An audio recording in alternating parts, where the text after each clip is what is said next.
नमस्कार, म Menuka Bhandari Biratnagar nursing क्याम्पसमा campus प्रमुखको रूपमा हाल कार्यरत छु। हामी यो राइटिङ एन्ड सपोर्ट ग्रुपलाई सपोर्ट गर्ने क्रममा आज हामी यहाँ उपस्थित भएको छौँ र हामीले विभिन्न भिडियो श्रृङ्खलाहरू बनाइरहेका छौँ। यस अन्तर्गत special video for nursing and medical science भनेर हामी यस सेसनमा तयार गर्न गइरहेको छौँ र आजको यस कार्यक्रममा यहाँ उपस्थित प्राध्यापक डाक्टर तारा शाह म्याम, जो चाहिँ स्कुल अफ नर्सिङ पिपिकेएचएस धरानमा अहिले क्याम्पस प्रमुखको रूपमा कार्यरत हुनुहुन्छ र उहाँको एकाडेमिक कार्य अनुभवको कुरा गर्नुपर्दा उहाँको 32 वर्ष पुरा भइसकेको छ र लेखन अनुसन्धानको क्रममा उहाँले धेरै नै आफ्नो योगदान पुर्याइसक्नु भएको छ भने धेरै विद्यार्थीहरूलाई उहाँले पारङ्गत गराइसक्नु भएको छ। म्यामलाई यस कार्यक्रममा स्वागत छ। त्यसै गरी हाम्रो अर्को विद्वान व्यक्तित्व प्राध्यापक चन्द्रकला शर्मा म्याम हुनुहुन्छ। नमस्कार म्याम।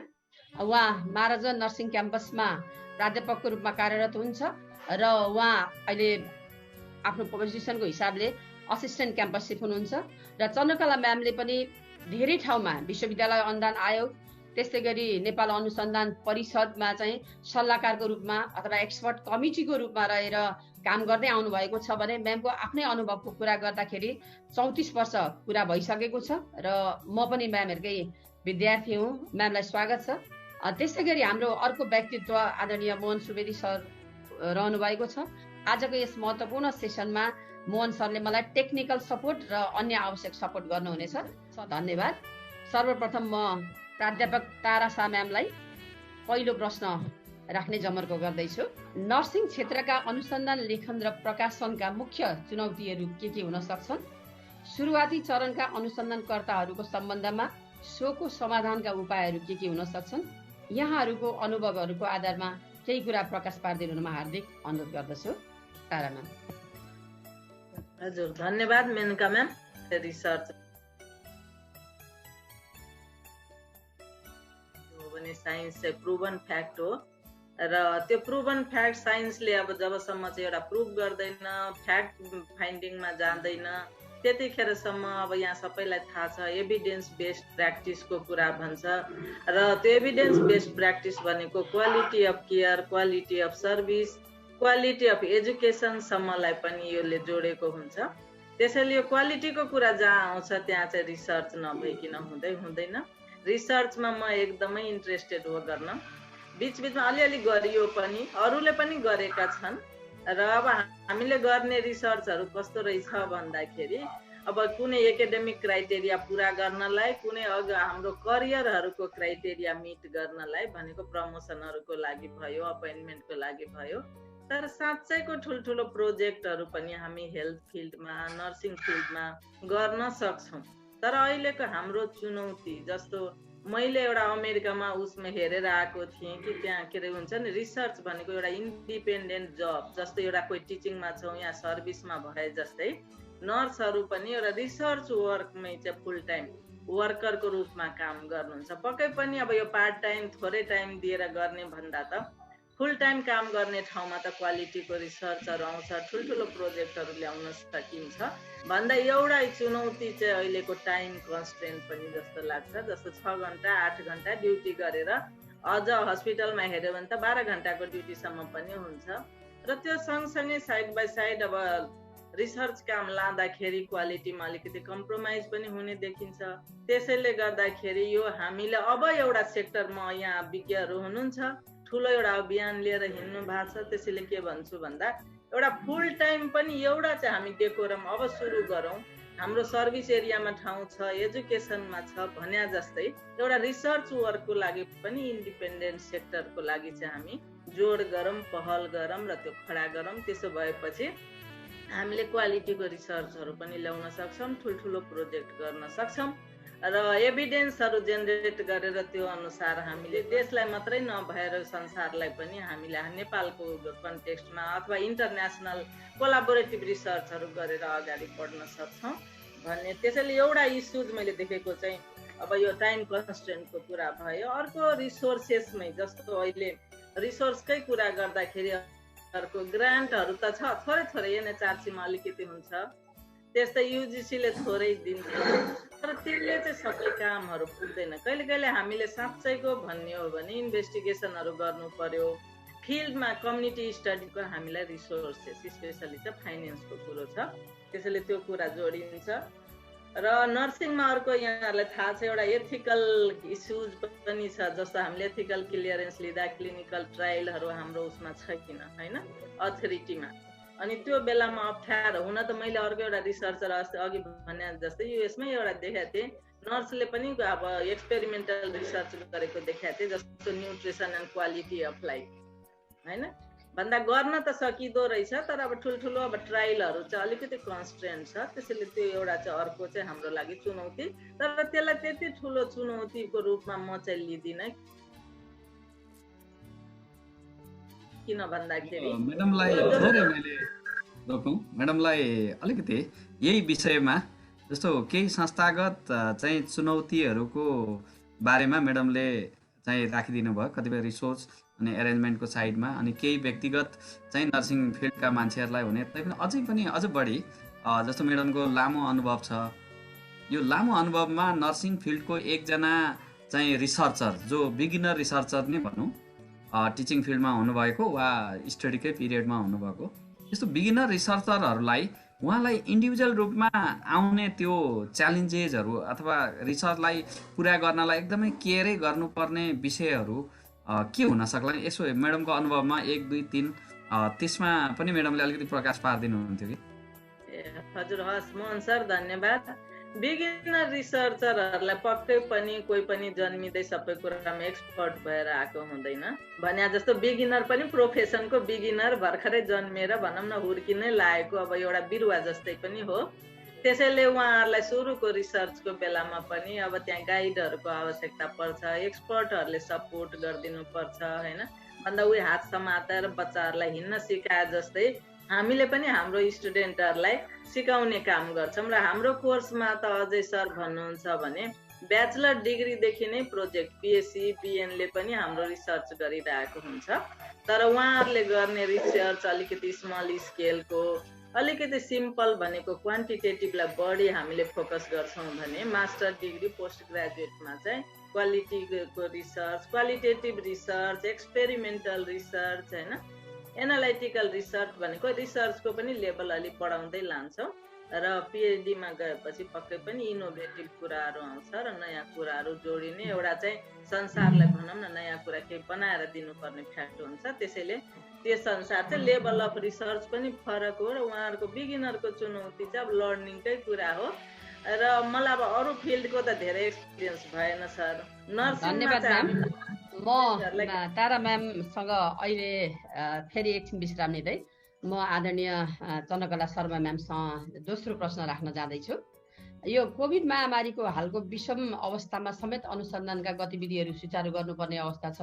अनुसन्धानकर्ताले यस्तो अवस्थामा समेत अनुसन्धानलाई कसरी निरन्तरता दिन सक्ला, जसमा डाटा कलेक्सन, लेखन तथा प्रकाशनका कार्यहरू कसरी सहज बनाउन सकिएला? केही उदाहरण सहित आफ्नो कुराहरू राखिदिनु हुन म चन्द्रकला म्यामलाई अनुरोध गर्दछु।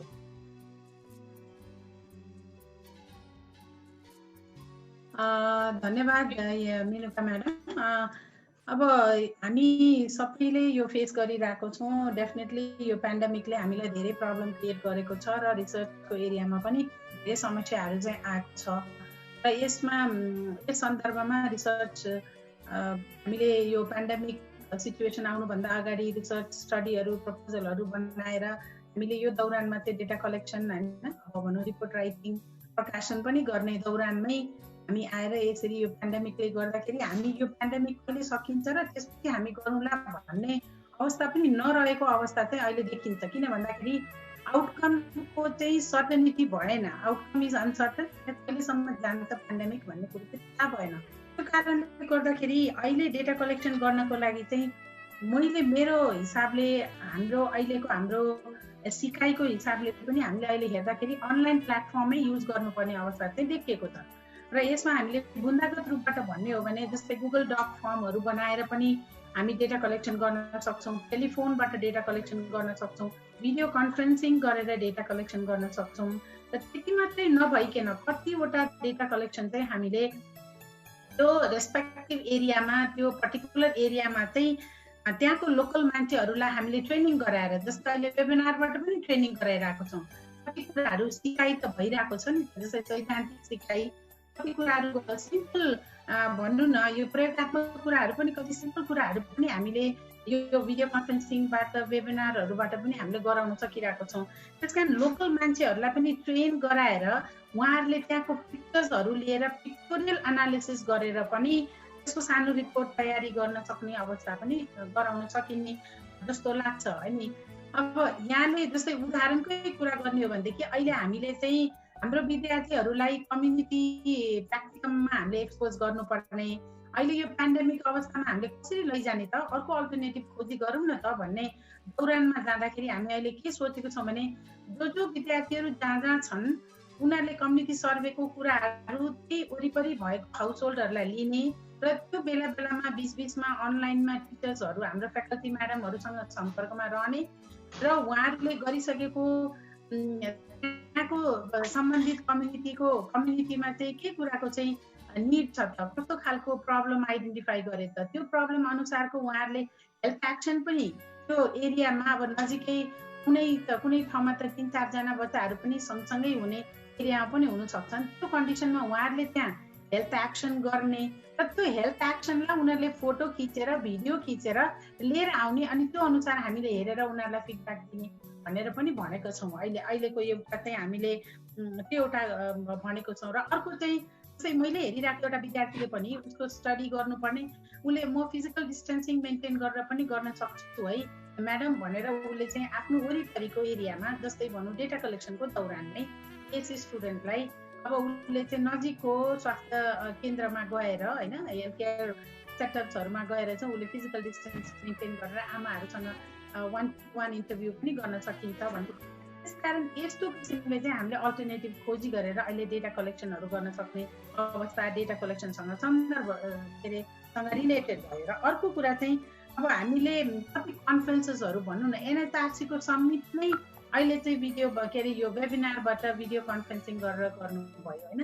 त्यस्तै हाम्रो पेन्डेमिक सुरु हुँदा बित्तिकै हामीलाई थाहा छ है, सार्क लेभलको यत्रो ठुलो समिट भयो, त्यो पनि वेबिनारबाटै भिडियोबाटै भयो भन्दाखेरि अहिलेको पेन्डेमिकले एउटा कुरा चाहिँ हामीलाई चाहिँ एउटा लर्निङ अपर्च्युनिटीको रूपमा चाहिँ यो अनलाइन प्लेटफर्मलाई कसरी युज गर्ने भन्ने किसिमले चाहिँ आएको छ होइन। त्यस कारणले गर्दाखेरि यो पेडागोजीलाई चाहिँ मोर इन्हान्स गरेर अनलाइन प्लेटफर्म युज गरेर डेटा कलेक्सन गर्ने र पब्लिकेसन गर्नलाई चाहिँ गर्न सकिन्छ कि भन्ने लाग्छ मलाई।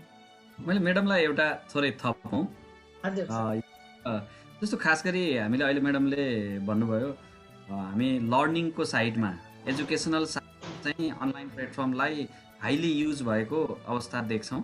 र अहिलेको हाम्रो अझ सन्दर्भ यो रिसर्चको एक्टिभिटीको सन्दर्भमा राइटिङ, त्यसपछि डाटा कलेक्सन र यसको फाइनलाइज अझ रिसर्च प्रोजेक्टकै साइडबाट हेर्दाखेरि जसरी हामीले चाहिँ यो लर्निङलाई चाहिँ सहज बनाइसक्यौँ भर्चुअलबाट, त्यसै गरी एउटा यो रिसर्चलाई पनि हामी यो ड्युरिङ कोभिड पनि राम्ररी गर्न सक्छौँ भन्ने पाटोबाट कन्फिडेन्स ल्याउनलाई अलिकति म्याडमको अझ थप केही अनुभवलाई। सर, मैले एउटा यहाँलाई भनौँ न, जसरी मैले अघि राखेको कुराहरूलाई नै हामीले रिसर्च प्रोजेक्ट कन्डक्ट गर्नलाई चाहिँ युटिलाइज गर्न सक्छौँ। एउटा कुरा जस्तै एउटा उदाहरण म दिउँ, म चाहिँ एज ए नर्सिङ एक्सपर्ट अहिले अस्ति भर्खरै पनि WHO सँग एउटा यो sexual and reproductive and health and राइट्समा चाहिँ हामीले एउटा प्रोजेक्ट पाएको थियौँ। र यो प्रोजेक्ट चाहिँ पेन्डेमिकको दौरानमै हामीले गर्नुपर्ने भयो। डेटा कलेक्सन सकायौँ, तर यो प्रेजेन्टेसनको कुरा जस्तै हामीले WHO लाई प्रेजेन्ट गर्नु पर्यो, प्रेजेन्टेसनको कुरा हामी सबै त्यो वेबिनारबाट हामीले जुमबाट नै गऱ्यौँ होइन। अब हामीले के अरे अब यो गुगल मिटबाट हामीले त्यही त प्रेजेन्टेसनहरू गऱ्यौँ होइन। अब त्यसरी नै हामीले बसेर सानो ग्रुपमा बसेर पनि हामीले त्यो रिसर्च वर्कलाई चाहिँ अगाडि लान सक्छौँ। यदि हामीले अनलाइन प्लेटफर्मलाई हामीले राम्रोसँग बुझ्न सक्यौँ भने होइन। त्यो एउटा उदाहरण यहाँलाई राखेँ। अर्को एउटा उदाहरण मैले इन्टरनेसनली यो इन्टरनेसनल काउन्सिल फर नर्सेस भन्छ, हाम्रो यो अन्तर्राष्ट्रिय संस्था हो, हाम्रो सबै नेसनल लेभलको नर्सिङ एसोसिएसनको छाता सङ्गठन हो। इन्टरनेसनल काउन्सिल फर नर्सेस भन्ने, यसले अहिले चाहिँ अनलाइनमै फेसिलिटेटेड ट्रेनिङ कन्डक्ट गर्यो कि अनलाइनमै उहाँहरूले यति सानो ग्रुपमा ब्रेकआउट रुम्सहरूमा राखेर कन्डक्ट गर्नुभयो कि मलाई चाहिँ लागेको थियो हामी एडल्ट लर्नर कसरी अनलाइन फेसिलिटेटेड ट्रेनिङमा हामी कन्सन्ट्रेट गर्न सक्छौँ होला र जस्तो लागेको थियो। किनभने कल गरेको थियो मैले पनि त्यो पहिला डिएनएलआईको ट्रेनिङमा म जाने मौका पाएको कारणले गर्दाखेरि मलाई चाहिँ डिएनएलआई एलुमनाईको रूपमा चाहिँ उहाँहरूले चाहिँ कल गर्नुभएको थियो। मैले अप्लाई गरेँ र मैले त्यो अनलाइन ट्रेनिङमा सेलेक्ट पनि भएँ र आइसिएमले अनलाइन ट्रेनिङ चलायो डिएनएलआई फेसिलिटेटेड ट्रेनिङ भनेर भन्दाखेरि सानो ग्रुपमा राखेर पनि गर्न सकिने त्यो अवस्था चाहिँ छ। यति मात्रै होइन, जस्तै इनडेप्थ इन्टरभ्यू गर्नु पर्यो, यहाँले 1-to-1 सेसन कन्डक्ट गर्यो। त्यहाँको मेन टिम लिडरले हामीसँग 1-to-1 सेसन, एकजना उहाँ मात्रै अनि हामी दुईजनासँग इनडेप्थ उहाँहरूले सेसनहरू पनि कन्डक्ट गर्नुभयो। त्यसरी पनि हामी गर्न सक्छौँ रिसर्चको कन्डिसनमा चाहिँ। त्यस कारणले गर्दा सानो ग्रुपमा इट्स मोर इफेक्टिभ जस्तो मेरो चाहिँ अनुभव रह्यो त्यो ट्रेनिङबाट। त्यस कारणले गर्दाखेरि हामीले हुन त म मेन्टल हेल्थको मान्छे, मैले चाहिँ पोजिटिभली यो काम गर्न सकिन्छ है, सम्भावना छैन भन्ने चाहिँ होइन कि प्रब्लम सँगसँगै समाधानको उपायहरू पनि रहेको हुन्छन्। त्यस कारण अल्टरनेटिभ्सहरू पोसिबिलिटिजलाई पनि हामीले एक्सप्लोर गर्दै हामी अगाडि बढ्न सक्छौँ जस्तो लाग्छ sir. Thank you very much Chandrakala ma'am, अत्यन्तै सान्दर्भिक प्रतिक्रिया जवाफको लागि। र अन्तिममा अब म दुवैजना हाम्रा आदरणीय विज्ञहरूलाई एउटै प्रश्न राख्न चाहन्छु। कोभिड महामारीको कारणले नर्सिङ तथा मेडिकल फिल्डमा अनुसन्धानका लागि के कस्ता नयाँ विषयहरू इस्युज टपिक उत्पन्न भएका छन्, जसको रिसर्च प्रोजेक्ट कसरी डिजाइन गर्न सकिएला? यहाँले आफ्नो अनुभवका आधारमा उदाहरणसहित आफ्ना केही भनाइहरू राखिदिनु हुन पुनः अनुरोध गर्दछु। फेरि पनि धन्यवाद मेनका म्याम। अब यो कोभिड रिलेटेड अब रिसर्चहरू भन्दाखेरि त सुरुमा हामीले अब नास्टमा एसोसिएट क्लिनिक ऊ पनि हो कि एकाडेमिसियन, र त्यहाँबाट पनि यसो हेर्दा त्यो धेरैवटा प्रिभेन्टिभ कुराहरूमा चाहिँ जस्तै हात कसरी धुने, स्टेप्स, गाइडलाइन भन्दा प्रिभेन्सनकै कुराहरूलाई जोड दिएर पनि त्यहाँ रिसर्चहरू गाइडलाइनहरू बनाएर सबैलाई भनौँ न, अहिले त मिडिया इभन त्यो मोबाइलमा पनि फोन आउँदा एउटा हाम्रो रिङटोनकै रूपमा पनि राखेकै छ।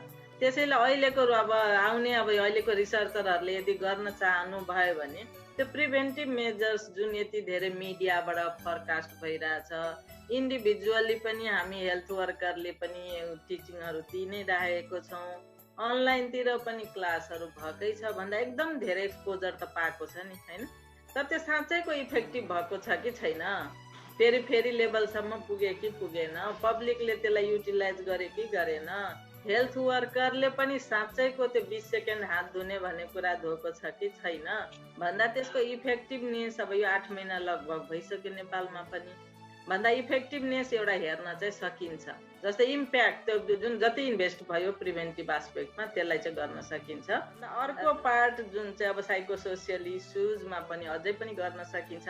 हुन त चन्द्र म्यामहरूले पनि अनलाइनबाट एउटा सर्वे गर्नु भएको थियो र हामीले बिपीबाट म, समी म्याम अनि हाम्रो रिता पोखरेल म्याडम 3 जना चाहिँ मिलेर पनि एउटा हामीले प्रोजेक्ट यो साइकोसोसियल इस्युमै एसेसमेन्ट, त्यसमा चाहिँ नर्सेसहरू जुन चाहिँ कोभिड हस्पिटल लेभल 1 र 2 मा गर्ने विराटनगर र धर बिपी केयर चाहिँ दुईटालाई लिएका थियौँ र पब्लिकमा त्यसको इम्प्याक्ट पनि कस्तो छ भन्दा पहिलो हट स्पट यहाँ सबैलाई थाहा छ प्रोभिन्स 1 को हाम्रो भुल्के तिरयुगा नगरपालिका वार्ड नम्बर 3 जहाँ चाहिँ पहिलोचोटि हटस्पट बनेको थियो र त्यहाँ पनि एउटा असेसमेन्ट गऱ्यौँ। प्रिलिमिनरी फेज हाम्रो कम्प्लिट त भयो एसेसमेन्ट, त्यसपछिको इन्टरभेन्सन हामीले राखेका थियौँ, त्यो चाहिँ अझै पनि गर्न सकेको छैन। एउटा त बेला बेलामा हाम्रो वेभहरू आइरहेछ, उतार चढाव बढिरहेछ केस, जब जाने भन्यो त्यहाँ केस देखिन्छ अथवा यहाँ हुन्छ, जान नमिल्ने छ।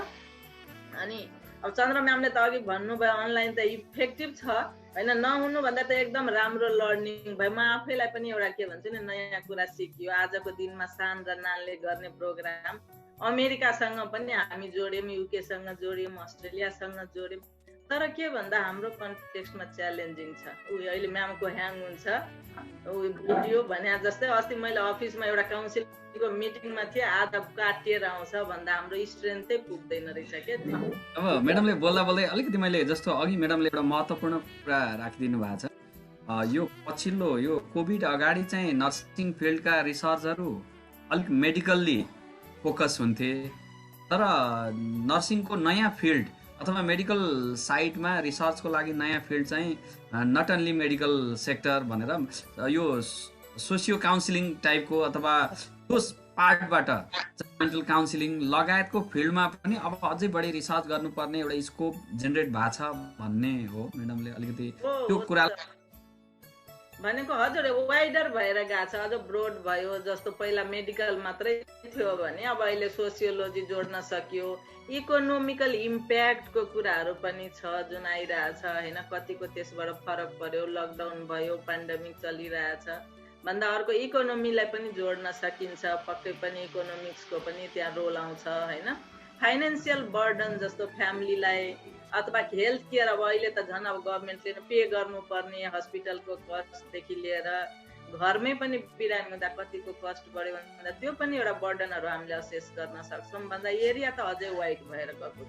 अब यो एउटा हाम्रो आजको डिस्कसनमा नि एउटा चाहिँ इन्डियामा नयाँ इस्युजहरू के आए भन्ने एउटा पार्ट हो, अनि कम्पेरिटिभली ती नयाँ इस्युजहरूलाई ट्याकल गर्नलाई रिसर्च डिजाइन जुन हाम्रो ओभरअल न्यू डाइमेन्सन्सको जुन रिसर्च प्रोजेक्ट छ त्यसलाई ट्याकल गर्न चाहिँ अलिकति डिजाइनमा केही हामीले ट्रेडिसनली हिजो गरिरहेको भन्दा केही फरक एप्रोच लिनुपर्ने कुराहरू पनि छ भन्ने पाटोमा पनि अलिकति हामीले यसलाई आउटकम यो रूपमा पनि म्याडमहरूले आफ्नो अनुभव राखिदिनु भयो हुन्थ्यो भन्ने। Thank you sir. म एकपल्ट हजुर इस्यु सँगसँगै कोभिडलाई चाहिँ एउटा अपर्च्युनिटीको रूपमा लिएका छौँ र अघि चन्द्र म्यामले लामो भनिसक्नु भयो कि पहिला हामी अनलाइनमा मलाई पनि जुम भन्दा कस्तो कस्तो होइन, गुगल मिट आजको दिनमा त हामी एकदमै फ्यामिलियर भए हामी प्रोग्रामहरू नै कन्डक्ट गरिरहेछौँ भन्दा त्यो चाहिँ हाम्रो लागि यो कोभिडले ल्याएको अपर्च्युनिटी हो। धेरै धेरै धन्यवाद आदरणीय तारा म्याम, अत्यन्तै सान्दर्भिक जवाफ दिनुभएको छ जसले गर्दा पाठकहरूले धेरैभन्दा धेरै कुराहरू बुझ्न सहज हुनेछ। र म यही प्रश्नमा अन्तिम प्रश्नमा फेरि आदरणीय चन्द्रकला म्यामलाई ध्यान आकर्षण गर्न चाहन्छु। अघि एउटा च्यालेन्ज मैले सानो थपेर अनि यो कन्क्लुड गरौँला। जस्तै अघि च्यालेन्जमा चाहिँ प्र्याक्टिकाबिलिटीको कुरालाई चाहिँ मध्यनजर गर्नुपर्छ है रिसर्चरहरूले। जस्तै स्टडी गर्नुभन्दा अगाडि त्यो स्टडी कतिको प्र्याक्टिकेबल छ, कतिको फिजिबल छ, अहिलेको कन्टेक्स्टमा च्यालेन्जेसहरू हामीले म्यामले अघि चाहिँ त्यो कहाँ रे म्याम भोजपुर के कता जानुपर्ने त्यहाँनिर उदयपुर त्यस कारणले गर्दा हामीले स्टडी डिजाइन स्टडी भनौँ न प्रपोजलै तयार गर्दाखेरि कतिको फिजिबल त हुन त पेन्डेमिक आउला भन्ने थाहा भएन, त्यो कारणले गर्दा पेन्डेमिक सँगसँगै हामी त्यसलाई फ्लेक्सिबिलिटी गर्नुपर्ने अवस्था पनि आउने हुनसक्छ। यो त हामी पहिला पनि यो त नर्मल नै स्ट्यान्डर्ड हो कि हामी कुनै पनि रिसर्च स्टडी हामीले सेट प्रपोजल तयार गर्दाखेरि practicability feasibility in terms of resource होइन, मनी मटेरियल त्यो अनुसार चाहिँ हामीले गर्छौँ होइन, त्यो एउटा कुरा भयो। अब यहाँले सोध्नु भएको प्रश्न जस्तै कुन कुन टपिकहरू हामी एड्रेस गर्न सकिन्छ त अहिलेको सिचुएसनमा भन्दाखेरि म्यामले क्लिनिकल एरियाको कुरा ल्याउनु भयो।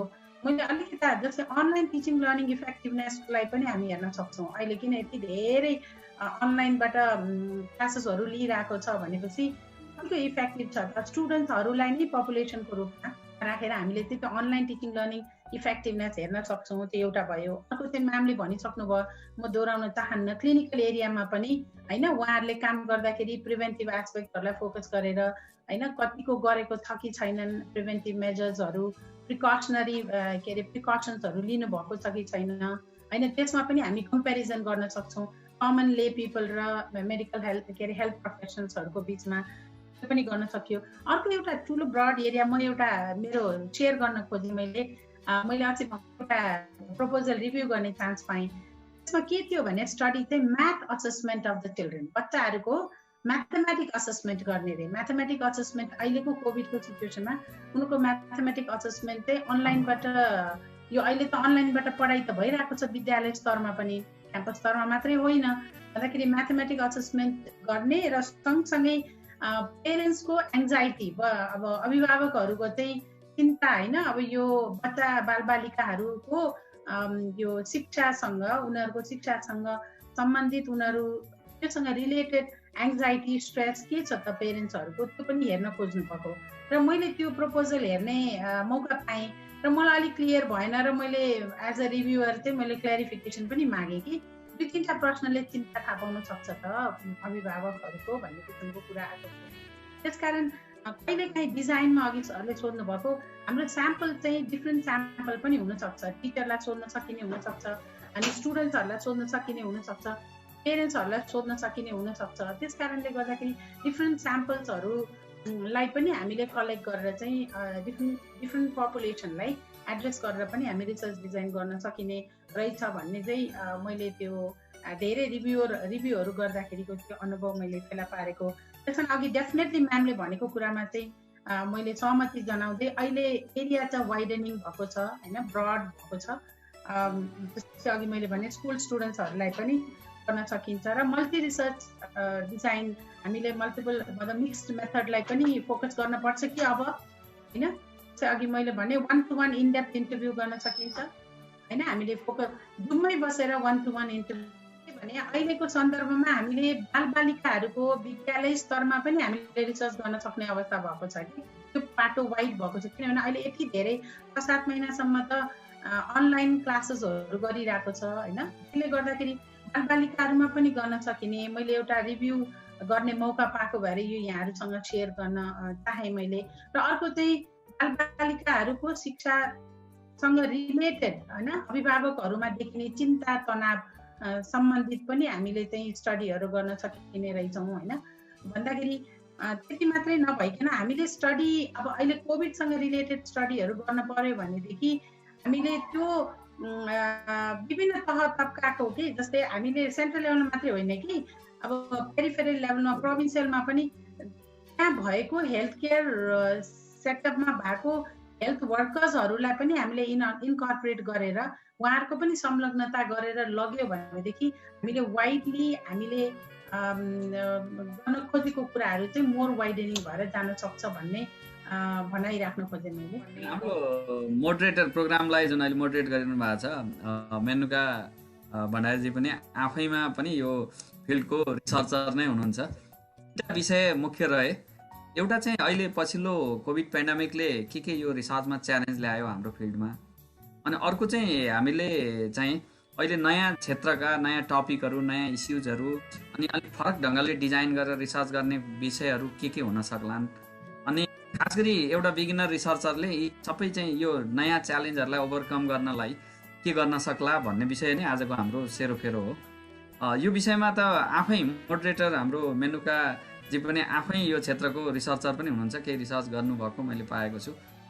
मैले मेनुका भण्डारीजी उहाँलाई पनि चाहिँ केही थप कुराहरू राख्नलाई मैले अनुरोध गरेँ। हुन्छ, धेरै धेरै धन्यवाद सर। हामी पनि लर्निङ फेजमा छौँ र म आफै पनि अहिले अघि चन्द्रकला म्यामले भने जस्तै कोभिड हस्पिटलमा काम गर्ने नर्सेसहरूको मेन्टल स्ट्याटस चाहिँ कस्तो रहेछ त, त्यसमा चाहिँ कन्सर्न टपिकहरू जस्तै पिपी लगायत मोटिभेसन फ्याक्टरहरू सँग एसोसिएसन कस्तो छ भनेर म आफै लिडिङ गरेर पनि एउटा स्टडी गरिरहेको छु प्रोभिन्स 1मा भने म लगायत मेरो क्याम्पसको शिक्षकहरूले पनि यो बेलामा कोभिडसँग रिलेटेड जस्तो म्याटर्निटी वार्डको नर्सेसहरूको मेन्टल स्ट्याटस, त्यसै गरी अन्यले रियल पेसेन्टहरूको जस्तो अघि तारा म्यामले भनिसक्नु भएको छ पहिलो हाम्रो आउटब्रेक भएको ठाउँ उल्के भन्नुभयो, त्यहाँको पिपलहरूको अथवा जो कोभिड पेसेन्ट हुनुभएको छ केस हुनुभएको छ उहाँहरूसँग पनि अघि जनकला म्यामले भनिरहनु भएको थियो क्वालिटेटिभ रिसर्चहरू खास गरी मेन्टल हेल्थ स्ट्याटससँग रिलेटेड क्वालिटेटिभ स्टडीहरू पनि गरिरहनु भएको छ।